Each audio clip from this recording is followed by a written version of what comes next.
Now that we have looked in detail at scaling, which is at the heart of survey research, we can step back and take a look at the bigger picture.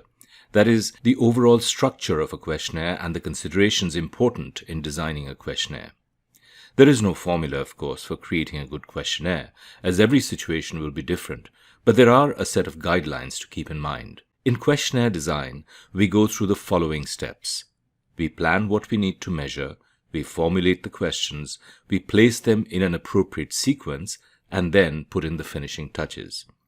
At the last stage before fielding a study, that is, administering it to the sample, we conduct a pretest of the questionnaire. The starting point for creating a questionnaire is to develop a detailed list of what you want to measure.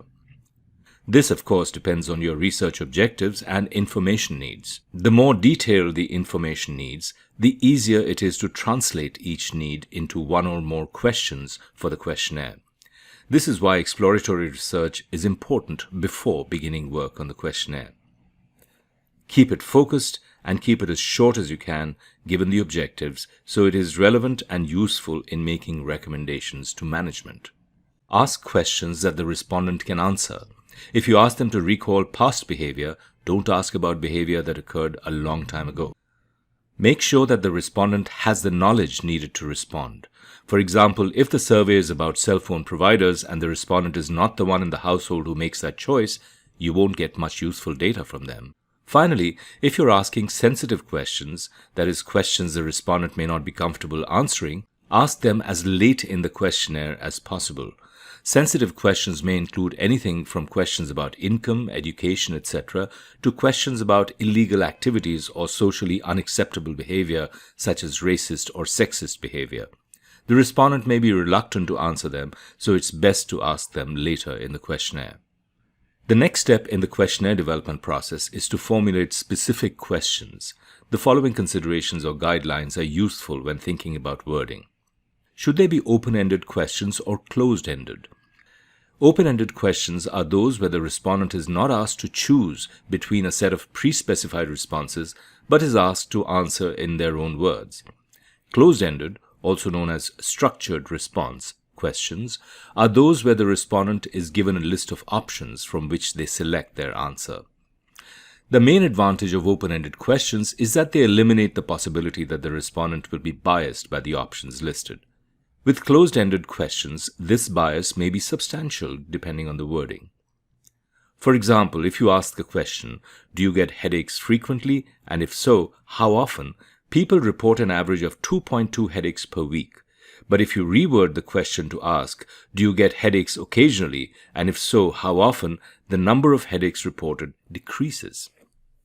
Another example, if you ask, "How many other headache products have you tried? 1, 5, or 10? You will find people will report a higher number of products tried than if you ask, "How many other headache products have you tried? 1, 2, or 3?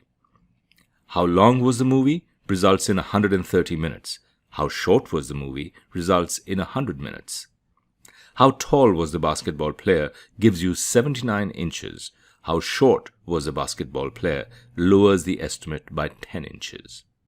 So the big advantage of the open-ended format is that it avoids response bias. It's also useful when the responses are difficult to anticipate, making it difficult for the researcher to set up the response categories, or when the range of possible responses is so large that asking the respondent to choose from a list of responses would take too much time and effort. The major advantage of closed-ended questions is that they allow the answers to be compared across respondents, whereas with open-ended questions, it's difficult to say if one respondent's answer is the same as that of someone else. Closed-ended questions also make the respondent's task much easier, so the response rate is much higher than with open-ended questions. For these reasons, closed-ended questions are generally preferable, provided you word your questions and responses carefully to avoid any bias. The next decision in formulating the question, assuming it is not open-ended, is the type of scale to use. You should use whatever scale is appropriate given the nature of the question. For example, a question about gender has to use a nominal scale, and given the type of analysis you want to conduct on the data. For example, if you want to calculate a mean, Don't ask for a ranking because means are not appropriate for ordinal scales. A questionnaire will typically have a mix of scales of different types, but there is no requirement that it has to be such. The final guideline is really a set of don'ts, that is, mistakes you should avoid. For example, don't use complicated language or wording. Your objective is to be understood by the respondent, not to impress them with your vocabulary.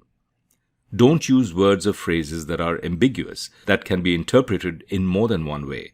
There are often words that appear to be clear and unambiguous to the researcher, but are far from it to the respondent.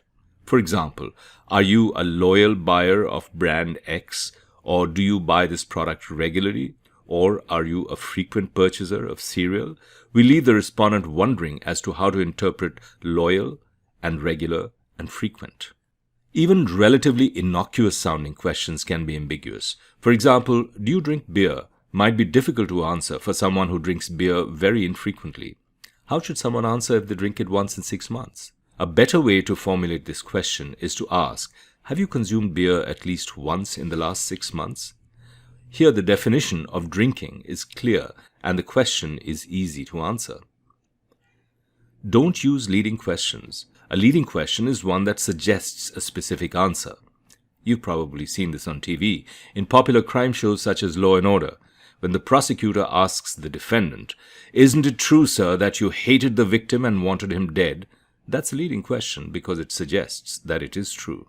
In a marketing research context, an example might be, what do you think of Macy's award-winning customer service? This will definitely create a bias. Don't ask double-barreled questions. These are questions that ask two questions in one, making it impossible to figure out which question is being answered.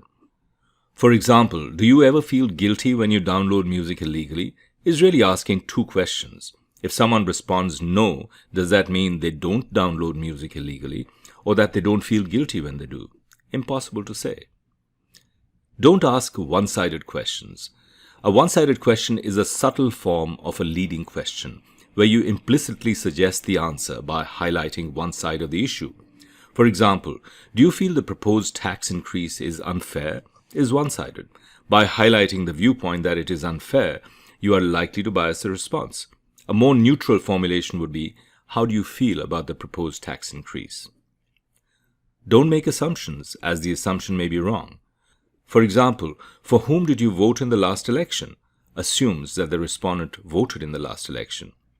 Which brand of coffee do you drink most often? Assumes that the respondent drinks coffee. In these cases, you need to first verify the assumption by asking if they drink coffee. And again, define drinking precisely so there's no ambiguity, as we discussed earlier. Don't have too few response categories. Don't assume that yes and no are the only valid responses to a question. In most cases, where you are asking for the respondent's opinion, you need to allow for a middle position, such as a maybe or sometimes. More is usually better up to a point. As discussed earlier, you can have up to 9 scale points. In many situations, a 5-point scale would be fine. A final mistake to avoid is to have response categories, that is, answers that are poorly defined. Make sure your categories are mutually exclusive and mutually exhaustive. Mutually exclusive means the categories don't overlap. For example, the age categories 25 to 35 and 35 to 45 are overlapping, since someone who is 35 would not know which category to check. Mutually exhaustive means that the categories must contain all possible answers. For example, if you measure purchase frequency and your categories are daily, once a week, once a month, and once a year, they are not exhaustive. What if someone purchases twice a week or twice a month? So be careful when defining the response categories. And in closing this section, you could learn a lot about how not to conduct polls from the comedian Jon Stewart. Click on the link in the text below the video to see what he had to say.